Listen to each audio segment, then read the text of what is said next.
रहमान अस्सलाम वालेकुम। Tractor point YouTube channel 'ਚ खुश आमदीद जी दोस्तों। काले इंजन ਤੇ ਲੱਗੀ ਹੋਈ ਅੱਜ ਤੁਹਾਨੂੰ ਚੱਕੀ ਚੈੱਕ ਕਰਾਉਣੀ ਆ ਜੀ। ਤੇ ਕਾਲੇ ਇੰਜਨ ਪਹਿਲੇ ਦੌਰ 'ਚ ਚੱਲਦੇ ਹੁੰਦੇ ਸੀ, ਹੁਣ ਨਹੀਂ ਚੱਲਦੇ ਜੀ। ਤੇ ਹੁਣ ਤਾਂ ਕਿਸੇ ਕੋਲ ਹੀ ਆ। ਕਈਆਂ ਇਲਾਕਿਆਂ ਨੇ, ਬਾਅਦ ਇਲਾਕੇ ਜਿੱਥੇ ਜੀ ਪਾਣੀ ਡੂੰਘੇ ਆ ਤੇ ਕਈਆਂ ਨੇ ਆਪਣੇ ਟਿਊਬਵੈਲਾਂ ਤੇ ਰੱਖੇ ਆ ਜੀ ਇਹ, ਤੇ ਕਈਆਂ ਨੇ ਆਰੇ ਤੇ ਰੱਖੇ ਆ। ਤੇ ਹੁਣ ਤੇ ਬਹੁਤ ਘੱਟ ਇਹ ਆ ਚੱਲਦੇ ਜੀ। ਤੇ ਫਿਲਹਾਲ ਸਾਡੇ ਪਿੰਡ ਹਜੇ ਵੀ ਚੱਲਦਾ ਜੀ, ਤੇ ਆਪਾਂ ਤੁਹਾਨੂੰ ਦਿਖਾਉਂਦੇ ਆ ਜੀ। ਇੱਥੇ ਚਾਈਨਾ ਦੀ ਚੱਕੀ ਲੱਗੀ ਹੋਈ ਆ ਜੀ, ਉਸਮਾਨ ਭਾਈ ਹੁਣਾਂ ਦੀ।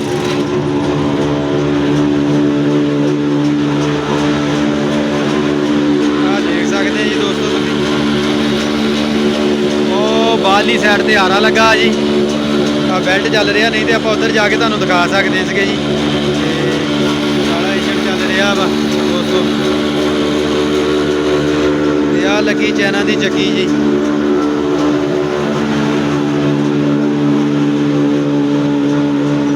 ਤੇ ਆ ਪੀਣ ਕਰਨ ਵਾਲੀ ਮਸ਼ੀਨ ਆ, ਤੁਹਾਨੂੰ ਦਿਖਾਉਂਦੇ ਆ।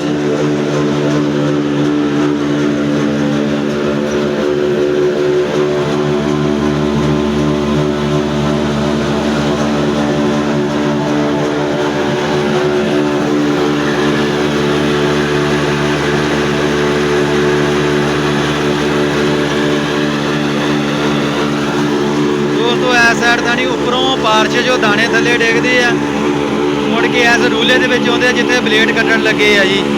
ਉੱਥੋਂ ਫਿਰ ਆਟਾ ਪੀਸ ਕੇ ਮੁੜ ਕੇ ਥੱਲੇ ਆਉਂਦਾ ਜੀ। ਇਹ ਸਾਰਾ ਪ੍ਰੋਸੈਸ ਜਿਹੜਾ ਜੀ ਇੱਥੇ ਆਉਂਦਾ ਜੀ, ਥੱਲੇ ਬੋਰੇ 'ਚ ਪੈਂਦਾ, ਤੇ ਉੱਥੋਂ ਫਿਰ ਬੋਰੇ ਭਰ ਜੀ ਬਾਹਰ ਕੱਢ ਦਿੰਦੇ ਆ ਜੀ ਇੱਥੇ। ਤੇ ਬੜਾ VIP ਨਿਜ਼ਾਮ ਆ ਜੀ। ਚੱਕੀ ਵੀ ਚੱਲ ਰਹੀ ਤੇ ਉਹ ਨਲਕਾ ਵੀ ਚੱਲ ਰਿਹਾ ਜੀ, ਜਿਹੜਾ ਇੰਜਣ ਥਾਣੀ ਪਾਣੀ ਹੋ ਕੇ ਆਉਂਦਾ ਜੀ, ਗਰਮ ਪਾਣੀ। ਪਹਿਲੇ ਇੰਜਣ ਨੂੰ ਠੰਡਾ ਪਾਣੀ, ਮੁੜ ਕੇ ਫਿਰ ਇੰਜਣ 'ਚੋਂ ਜਦੋਂ ਬਾਹਰ ਸਰਕੂਲੇਟ ਹੋ ਕੇ ਬਾਹਰ ਜਾਂਦਾ ਜੀ, ਫਿਰ ਗਰਮ ਹੋ ਜਾਂਦਾ। ਦੇਖ ਸਕਦੇ ਆ ਜੀ ਨਿਜ਼ਾਮ, ਕਿੰਨਾ ਜਗਾੜ ਲਾਇਆ ਜੀ ਬੰਦੇ ਨੇ।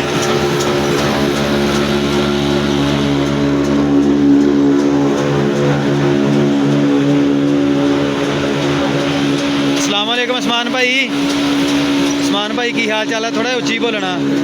ਅੱਛਾ ਉਸਮਾਨ ਭਾਈ, ਤੁਸੀਂ ਸਾਨੂੰ ਇਹ ਦੱਸੋ ਕਿ ਆਪਣਾ ਕਾਲਾ ਇੰਜਨ ਲਾਏ ਨੂੰ, ਚੱਕੀ ਲਾਏ ਨੂੰ ਕਿੰਨੀ ਕੁ ਦੇਰ ਹੋ ਗਈ ਆ?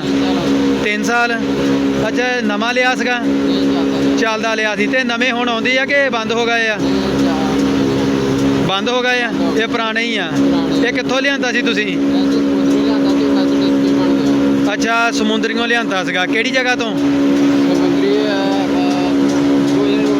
ਗੋਜਰੇ ਰੋਡ ਤੇ। ਚੱਕੀ ਤੇ ਚੱਲਦਾ ਸੀਗਾ? ਵੈਸੇ ਹੀ ਫ੍ਰੀ ਪਿਆ ਸੀਗਾ। ਠੀਕ ਹੋ ਗਿਆ। ਅੱਛਾ, ਠੀਕ ਹੋ ਗਿਆ ਜੀ। ਉਸਮਾਨ ਭਾਈ ਦਾ ਜੀ ਉਧਰ ਬੋਰਾ ਭਰ ਚੱਲਾ ਜੀ, ਇਸ ਕਰਕੇ ਉਹਦੇ ਦੁਆਲੇ ਹੋ ਗਏ ਦੋਸਤੋ। ਆ ਪੀਣ ਵਾਲੀ ਮਸ਼ੀਨ ਆ ਜੀ, ਇਹ ਵੀ ਬਿਜਲੀ ਤੇ ਆ ਜੀ। ਉਹ ਕਾਲੇ ਇੰਜਣ ਤੇ ਚੱਕੀ ਚੱਲ ਰਹੀ ਆ।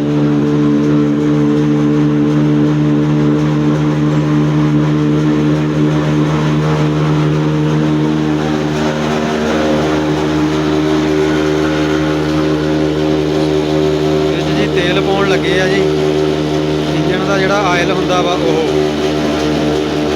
ਜਿਵੇਂ ਆਪਾਂ ਟਰੈਕਟਰਾਂ ਜਾਂ ਫੀਟਰਾਂ ਇੰਜਣਾਂ ਦੇ ਵਿੱਚ ਡੀਜ਼ਲ ਪਾਈਦਾ ਨਾ, ਇਵੇਂ ਹੀ ਕਾਲੇ ਇੰਜਣਾਂ ਦੇ ਵਿੱਚ ਜੀ ਇਹ ਤੇਲ ਕੋਈ ਸਪੈਸ਼ਲ ਹੀ ਹੁੰਦਾ ਜੀ, ਉਹ ਪਾਉਂਦੇ ਆ। ਬਾਕੀ ਸਮਾਨ ਭਾਈ ਹੁਣੀ ਆਉਂਦੇ, ਉਹਨਾਂ ਤੋਂ ਪੁੱਛਦੇ ਆ ਜੀ।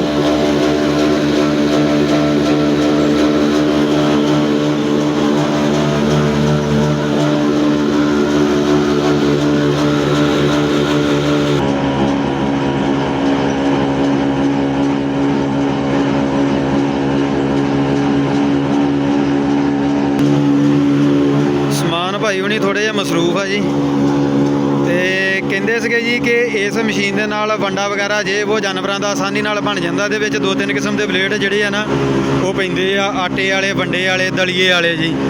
ਤੇ 3-4 ਕਿਸਮ ਦੇ ਬਲੇਡ ਆ ਜੀ ਜਿਹੜੇ ਵਿੱਚ ਇਹਦੇ ਇੰਸਟਾਲ ਹੁੰਦੇ ਆ।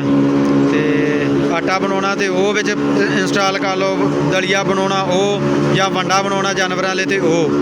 ਤੇ ਬਾਕੀ ਦੋਸਤੋ ਇਹ ਜੀ ਥੋੜੀ ਜਿਹੀ ਕਹਿ ਲਓ ਕਿ ਇਨਫੋਰਮੇਸ਼ਨ ਵੀਡੀਓ ਜਿਹੜੀ ਦੋਸਤਾਂ ਤੱਕ ਸ਼ੇਅਰ ਕਰਨੀ ਸੀਗੀ ਜੀ। ਤੇ ਬਾਕੀ ਕਿੱਦਾਂ ਦੀ ਲੱਗੀ ਵੀਡੀਓ ਤੇ ਲਾਜ਼ਮੀ ਕਮੈਂਟ ਕਰਕੇ ਤੁਸੀਂ ਦੱਸਣਾ ਜੀ। ਬਹੁਤ ਸ਼ੁਕਰੀਆ। ਅੱਲਾ ਹਾਫਿਜ਼। Thank you for watch tractor point.